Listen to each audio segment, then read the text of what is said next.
फराहम कर रहे हैं बानियाल से तस्कीन। बहुत शुक्रिया तस्कीन हमारे साथ जुड़ने के लिए। इसके अलावा एनएच पर भी भारी बारिश का असर पड़ रहा है। खबर है कौमी शाहराह से जुड़ी हुई। आपको बता दें कि कौमी शाहराह 44 ट्रैफिक के लिए बंद कर दी गई है। रामबन में महाड़ कैफेटेरिया के पास मड स्लाइड और पत्थर गिरे हैं, जिसके बाद ये जो तस्वीर आप टीवी स्क्रीन पर देख पा रहे हैं, ये उस वक्त की तस्वीरें हैं जब ट्रेन सर्विस बंद की गई थी। वो तस्वीर बानिहाल की आपको दिखा रहे थे। और अब आपको बता रहे हैं कि रामबन में महाड़ कैफेटेरिया के पास मड स्लाइड और पत्थर गिरे हैं, जिसके बाद कौमी शाहराह 44 ट्रैफिक के लिए बंद है, मुतासिर हुई है। T3 और T5 को जोड़ने वाली सड़क भी बह गई है। आप तस्वीरों में देख सकते हैं किस तरह से मड फ्लड आया है। तस्वीरों में आप देख सकते हैं सीधे तौर पर सफाई का काम मुकम्मल होने तक हाईवे आपको बता दें कि बंद रहेगा। लोगों से हाईवे से सफर नहीं करने का मशवरा दिया गया है। तस्वीरें काफी खतरनाक है। आप देख सकते हैं किस तरह से कौमी शाहराह 44 की तस्वीरें हैं। ट्रैफिक के लिए बंद है फिलहाल, और किस तरीके से मलबा बहता हुआ नीचे की ओर दिखाई दे रहा है। रामबन में महाड़ कैफेटेरिया के पास मड स्लाइड और पत्थर गिरे हैं, जिसकी वजह से ये सड़क मुतासिर हुई है। T3 और T5 को जोड़ने वाली सड़क आपको बता दें कहा जा रहा है कि बह गई है। ये तस्वीर आप देख सकते हैं, सड़क एकदम मलबे की ढेर में तब्दील होती हुई दिखाई दे रही। बिलाल हवाले से ज्यादा जानकारी देने के लिए हमारे साथ रामबन से जुड़ रहे हैं। क्या कुछ इस वक्त ताजा अपडेट बिलाल इस हवाले से? सना, जम्मू श्रीनगर नेशनल हाईवे की अगर हम इस वक्त की बात करें, गुज़श्ता रात से जो बारिशों का सिलसिला शुरू हुआ, लेकिन उसमें इंटेंसिटी जो है सुबह से बहुत तेज होगी, जिसके बाद नेशनल हाईवे जो है मुकम्मल तौर से ट्रैफिक की आमदरफ्त के लिए बंद हो गया है।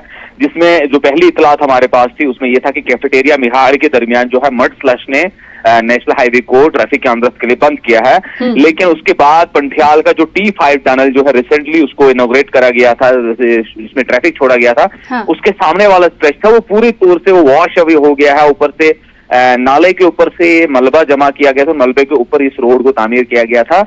जो ही बारिश तेज हुई, नाले का पानी जो चढ़ा और उसकी वजह से पूरा जो ये सड़क जो है कंप्लीटली जो वॉश अवे हो गई है, और ट्रैफिक की जो आवाजाही है उसमें मुकम्मल तौर से इस वक्त रिस्ट्रिक्शन लगा दी गई है। हाँ। और किसी भी तरह के ट्रैफिक को आगे बढ़ने की इजाजत नहीं। बारिशों का सिलसिला जारी है और आज सुबह से बारिश के शुरुआत में ही इस तरह की तस्वीरें देखने को मिल रही हैं। और आपने कहा कि अभी इनॉग्रेशन हुआ था इस सड़क का, तो क्या ये माने कि इसमें कुछ ऐसे मटेरियल का इस्तेमाल हुआ था जो अच्छे नहीं रहे होंगे? देखिए, मटेरियल की बात नहीं है, लेकिन हाँ। जो इसको बनाया गया था सड़क को, इसको मलबे के ऊपर बनाया गया था। जब टनल का काम चल रहा था, इस मलबे को यहीं डंप किया जाता था, कहीं इसको दूसरी साइड पे नहीं लिया जाता था, जैसे हम डंपिंग यार्ड कहते हैं। इन्होंने डंपिंग यहीं कर दिया। और कुदरती जो नाला जो ऊपर से आ रहा था उस दिन तो कम चल रहा था, लेकिन हमें जो दूर अंदेशी होनी चाहिए, इंजीनियरिंग तो इस चीज को मद्देनजर रखती है कि कल बारिशें हो सकती है, इससे ज्यादा पानी आ सकता है, तो कल हमारे रोड को नुकसान पहुंच सकता है, या बहुत सारे पैरामीटर जो है देखे जाते हैं। लेकिन इसके ऊपर ही टेम्परेरी एक प्रेशर था, हाँ जी हमने टनल को शुरू करना है, उसके सामने इस रोड को बना दिया गया। और आज जो हमारे पास तस्वीरें जो आप टेलीविजन के माध्यम से लोग देख रहे हैं, तस्वीरें ये है कि पहली बारिश हाँ। और जरा सी तेज बारिश आई और ये पूरा का पूरा जो है बह गया है, और हाईवे जो है पूरा तरीके से मुतासिर हुआ। लेकिन यहाँ पे एक हमारे पास बैकअप है, जो अल्टरनेट पहरा ओल्ड अलाइनमेंट जिसे हम कहते थे, पुराना रोड था, अभी वो रिस्टोर है। लेकिन वहां भी शूटिंग स्टोन, पंथियाल तो नाम से ही मशहूर है, वहां पत्थर इतने आते थे, हादसे इतने हुए हैं कि लोग बहुत सारे जाने गए हैं। वो रूट है, लेकिन तो उस रूट पर क्या इस वक्त उस रूट के हवाले से क्या कुछ एडवाइजरी? नहीं, अभी ट्रैफिक तो छोड़ा नहीं जाएगा क्योंकि बारिश हो रही है और हाँ। कैफेटेरिया मिहाड़ तो बंद हो चुका है, जिसकी वजह से ट्रैफिक को जो है जखेनी, नगरोटा और जम्मू में रोका गया है, और उसी तरह पे काजीगुंड, अनंतनाग और श्रीनगर में रोका गया है। उनको आगे बढ़ने की इजाजत नहीं है।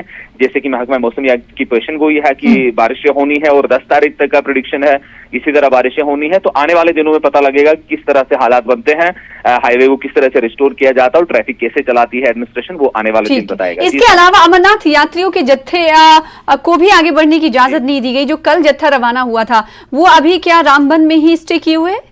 बिल्कुल बिल्कुल सना, जो कल पहलगाम बैच का जो हमारे पास जत्था था वो उसको रामबन के चंद्रकोट में यात्री निवास में रोका गया था। तकरीबन 6000 से ज्यादा की तादाद है जो यात्री यहाँ रुके हुए थे। आज भी उन्हें वहीं पे ठहराया गया है। आज तो फ्रेश यात्रा को भी जम्मू से छोड़ा नहीं गया है, तो इनको भी यहाँ पर जो यात्री हमारे पास मेहमान है उनको यात्री निवास चंद्रकोट में ही रोका गया है, क्योंकि मौसमी हालात संगीन बने हुए हैं और आदि कश्मीर में भी और अमरनाथ गुफा, पवित्र गुफा के पास भी बारिशों की हालत जो है ऐसी ही है, बर्फबारी भी वहां रिपोर्ट की गई है।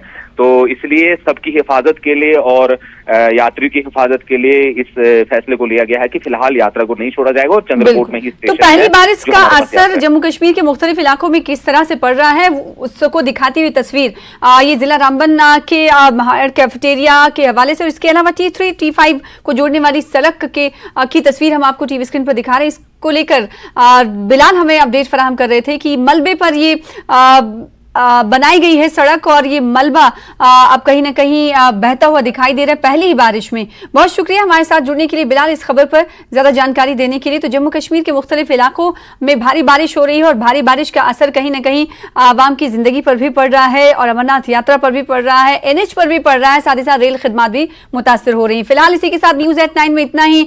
जम्मू कश्मीर और लद्दाख और हिमाचल से जुड़ी तमाम खबरों को देखने के लिए लगातार बने रहिए हमारे साथ। दीजिए इजाजत, आदाब।